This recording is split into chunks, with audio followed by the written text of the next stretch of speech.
Imagina despertar un día y darte cuenta de que, mientras el mundo se burlaba de su pobreza, China se estaba convirtiendo silenciosamente en la fábrica del planeta. Y no solo eso, en menos de 30 años, pasó de pueblos sin luz a liderar supercomputadoras, trenes futuristas y ciudades que parecen otro planeta. Y lo más loco, todo empezó con un accidente político que casi nadie entendió al principio. Hoy te voy a contar cómo pasó. Y los giros que hacen que esta historia parezca una película de conspiración, pero no lo es. Vale, viajemos al pasado.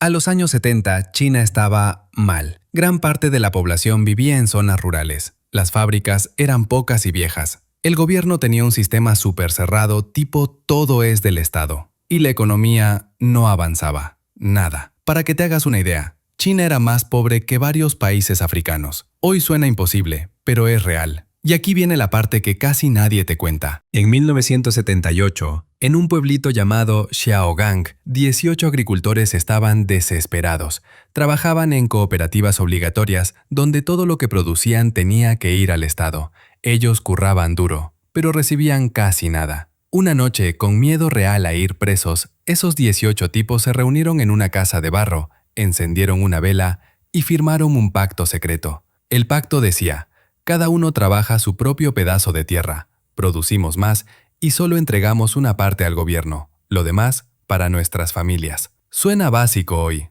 pero eso era ilegal en ese momento. Firmaron un acuerdo donde decía que, si los atrapaban, uno de ellos se haría responsable y cuidaría de los hijos de los demás. Literal, estaban apostando su vida por un cambio. El resultado, la producción se multiplicó, tanto que el gobierno se confundió.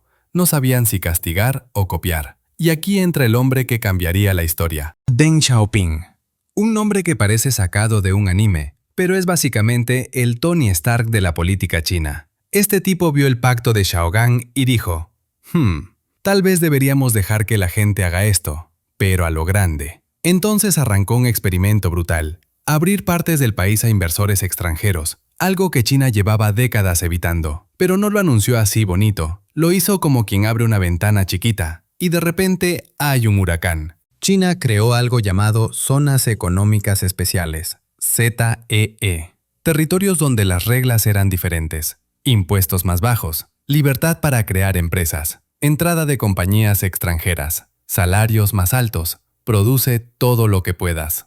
La primera gran ZEE fue Shenzhen. Y atención a esto, Shenzhen en 1980, un pueblito pesquero lleno de barro. Shenzhen hoy, la ciudad de los drones, la ciudad de Huawei, rascacielos absurdos, fábricas robotizadas, un sitio donde las cosas que compras en Amazon probablemente nacieron. En solo 40 años pasó de 20.000 habitantes a más de 12 millones. Pero ojo, este cambio no fue solo suerte. China hizo 3 cosas que Occidente subestimó totalmente.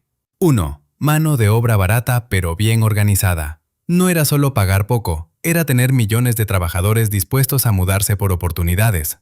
2. Construir como si no hubiera mañana. Carreteras, puertos gigantes, electricidad barata, ciudades nuevas. El gobierno literalmente construía autopistas que no tenían coches, todavía, con la idea de ya vendrán. Y vinieron. 3. Copiar primero, mejorar después. Las empresas extranjeras entraban a China. China aprendía cómo hacían las cosas y luego hacía versiones más baratas y muchas veces mejores. Apple fabrica en China, Tesla fabrica en China, hasta Nintendo fabrica en China. Hay un punto donde el crecimiento de China se volvió casi sospechoso. Entre 1990 y 2010, su economía creció más del 10% anual durante varios años. Hay economistas que todavía no se explican cómo diablos lograron tanto con tan pocos recursos al principio. Parte de la respuesta está en algo que nadie esperaba: las migraciones internas. 300 millones de personas dejaron el campo para ir a las ciudades. Es como si toda la población de Estados Unidos se mudara en una década. Eso creó una fuerza laboral masiva. Y las empresas extranjeras dijeron: perfecto, produzco mucho y barato. Luego vino el giro tecnológico.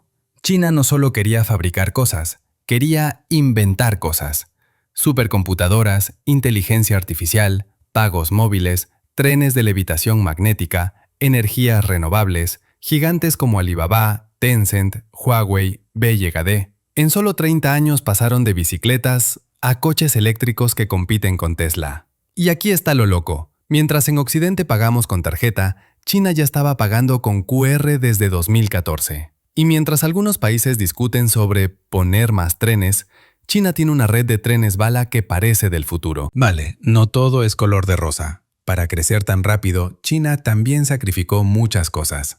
Derechos laborales limitados, problemas ambientales, ciudadanos trabajando 12 horas al día, fábricas contaminantes, control fuerte del Estado, desigualdad gigante entre zonas rurales y ciudades.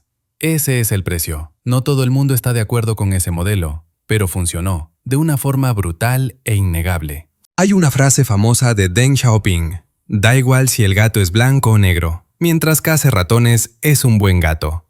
Traducción: no importa si parece comunista o capitalista, si funciona, lo usamos. Ese pragmatismo hizo que China probara, fallara, copiara, ajustara, hasta que todo encajó. Mientras otros países tenían cambios de gobierno cada 4 años, con políticas opuestas, China mantenía un plan de 30, 40, 50 años. Esa consistencia es parte del misterio del éxito. Hoy, China no es solo la fábrica del mundo, es un jugador tecnológico, militar y económico gigante. Y aquí te dejo 3 ideas para reflexionar. ¿Puede el mundo depender tanto de un solo país? La pandemia ya nos dio un susto con eso. ¿Qué pasará cuando China ya no sea barata? Porque está pasando. ¿Será China la próxima superpotencia global? Algunos dicen que sí. Otros dicen que su propio crecimiento podría ser su talón de Aquiles. La verdad es que estamos viendo la historia en tiempo real. La historia de China no es solo política o economía. Es una prueba de que los cambios gigantes empiezan con pequeñas decisiones. El crecimiento no siempre es bonito ni lineal. El mundo puede cambiar dando un giro inesperado. Una idea arriesgada puede alterar el destino de millones. Como esos agricultores en Shaogang que firmaron un papel a escondidas pensando que podían morir por eso. Y sin saberlo, iniciaron una revolución. 30 años. Un país entero cambiando de rumbo como si hubiera metido turbo. Y el mundo mirando sin entender qué estaba pasando. ¿Tú qué opinas? Y si quieres seguir entendiendo cómo funcionan estas transformaciones gigantes, ya sabes, suscríbete, deja tu like y seguimos. Soy Playton. Nos vemos en el próximo video.